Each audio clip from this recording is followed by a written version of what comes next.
Bagong taon and bagong bahay, and of course, bagong project. Mga future home buyers and kabahay, dahil ang Kabahayan Taon andito ngayon sa Candelaria, Quezon para ipakita ang napakagandang bagong project namin dito na si Pacific Town, Candelaria.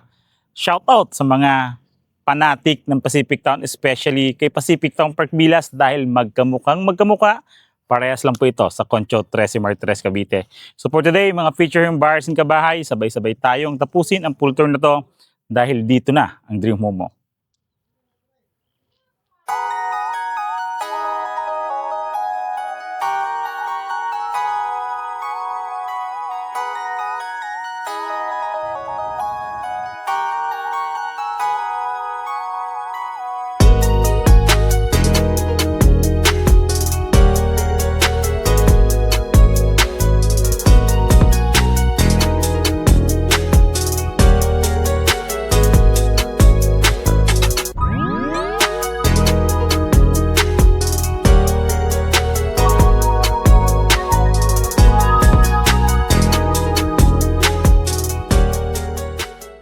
Yes, mga future home buyers and kabahay, bagong project nga to. Pero before tayo mag-start, again, I'm Randy Salvador. Of course, my wife, si Julian Salvador, this 2026, kami pa rin pa ang susi at tulay patungo sa pangarap niyong bahay. So for today's video, for today's vlog, 2026 na, bagong taon, bagong bahay, baka ito na rin ang iyong bagong address, future home buyers and kabahay. Dahil napakaganda ng ipipicture namin property ngayon dito sa Candelaria, Quezon, kung saan matatagpuan ang Pacific Town, Candelaria. So Pacific Town, Candelaria po is at 2-story townhouse po ito with gate and fence. During the turnover, may fence and gate ka na during the turnover, and pre-move-in piece na rin po ito. Pre na ang water and electric installation mo. Semi-complete turnover na po. Papakita ko po sa inyo. Tara po. So ito mga future home buyers and kabahay, ang aming bagong project dito sa Pacific Town, Candelaria. Kung makikita nyo ito future home buyers and kabahay, included na po yung steel gate natin na yan. Steel gate for our car garage and steel gate for our service or ano po natin, gate. So dito po tayo pwede natin, kung magkagandahan yan, fence and gate po natin, included na yung mga side fence natin, even the fence po natin sa likod is included na. So si Pacific Town po, hindi kulay dilaw to Pacific Town Park Villas or Pacific Town Candelaria po ito. Napaka-modern design. Kung makikita nyo, may dalawang outdoor lamp sa second floor, isa sa baba. So napaka-modern ng bahay natin na to. And pre-move-in piece, pre-water and electric installation, and for as low as 3,700 monthly down payment, magkakaroon ka ng bahay dito sa Candelaria, Quezon na almost along the highway po ang property na to or project na to. Tara po, pasukin natin yung actual turnover.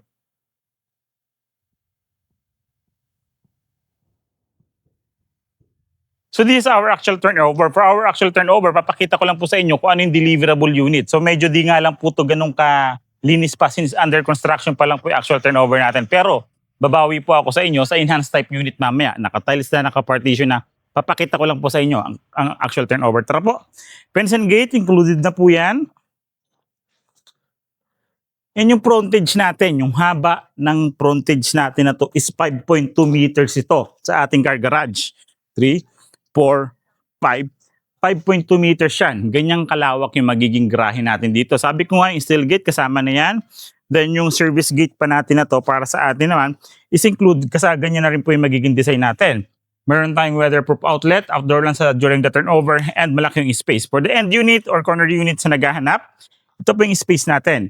May minimum cut po tayo or lot area ng per corner inner end unit is 60 square meter po. And for the inner unit, 44 square meter naman po yung lot. Then yung floor area niya is 42 square meter. Tara po, pasukin po natin. Alam niyo ba na napaganda ng location nito dito sa Candelaria, Quezon kasi along the highway nga siya. Kung makikita niyo yung community nito. Paglabas mo ng along highway niya, yung highway dito is 4 lanes. Flood-free po ang community. 5 minutes lang na or 5 to 15 minutes nandun na po tayo sa ating town proper ng Candelaria.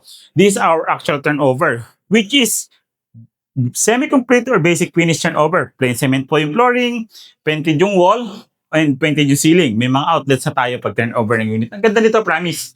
True Pag-ibig Financing pa. Kaya kung naghahanap ka sa Candelaria, Quezon, sa mga kaibigan ko, kamag-anak, follower ng Kabahayan Taon sa naghahanap po dito, message nyo na po ang Kabahayan Taon team para dito sa property na to. Ito po. Dito po located yung ating service area or ating kitchen countertop or yung lababo natin. granite tiles, may faucet, may stainless sink, may outlet, may switch and shower receptacles din.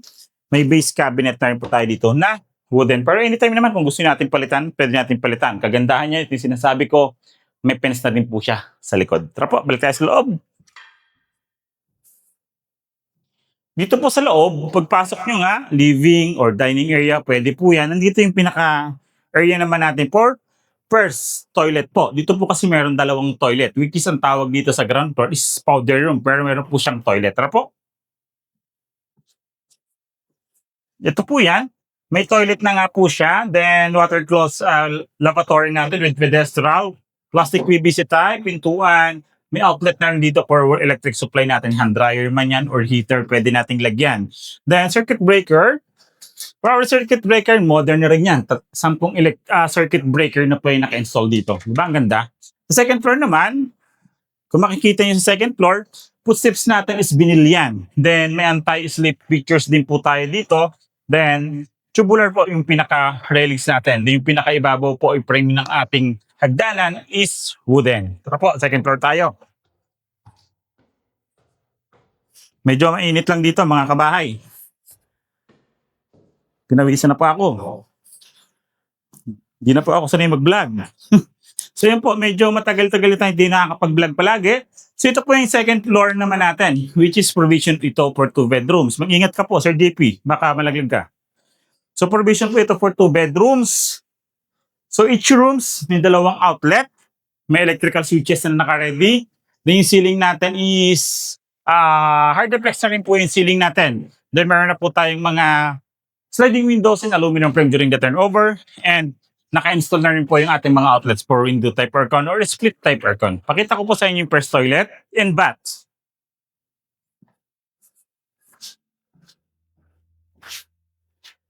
O diba, ang laking tipid kasi may dalawang toilet. Dito sa taas yung merong toilet in bath or may paliguan dahil may naka-install na shower.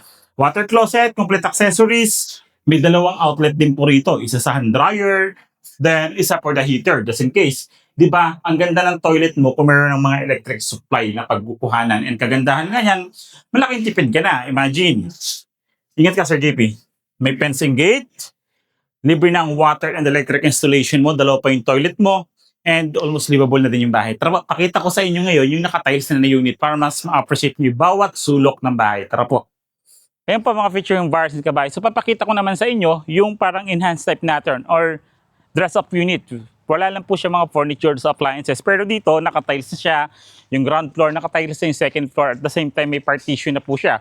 So katulad nga na sabi ko, mas ma-appreciate nyo bawat sulok ng bahay na to. So ito po yung actual turnover, enhanced type na unit po. So sa enhanced type na unit natin, makikita nyo nga dito. So katulad nito, makikita na natin yung car garage natin. Then sa loob naman, naka-styles na po yan in partition. Tara po, pakita ko po.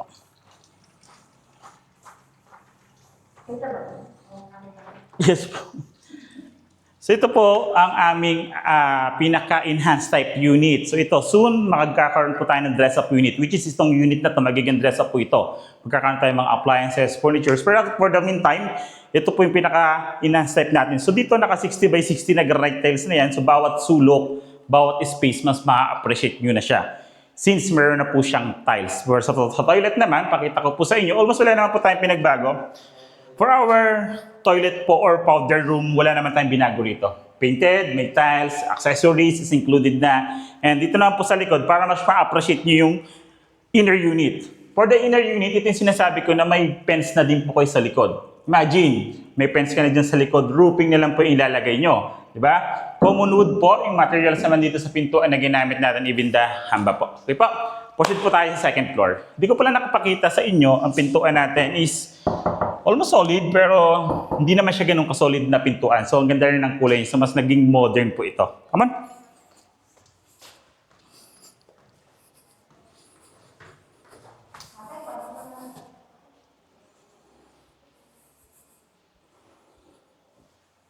Ito yung partition po na sinasabi ko. So, sa partition po, makikita nyo yung space. Isang buo po yung ginawang partition dito. Parang like for example, dalawa kayong mag-asawa, may isa kayong anak. Di ba pwede?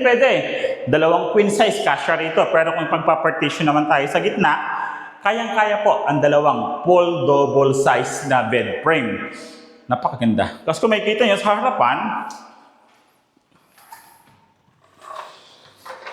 meron pa po tayong feature expansion. Ayun po yung sinasabi ko na after 2 years, 3 years, pwede natin palagyan ng balcony, terrace, or another bedroom, di ba? Then pakita natin Sir JP.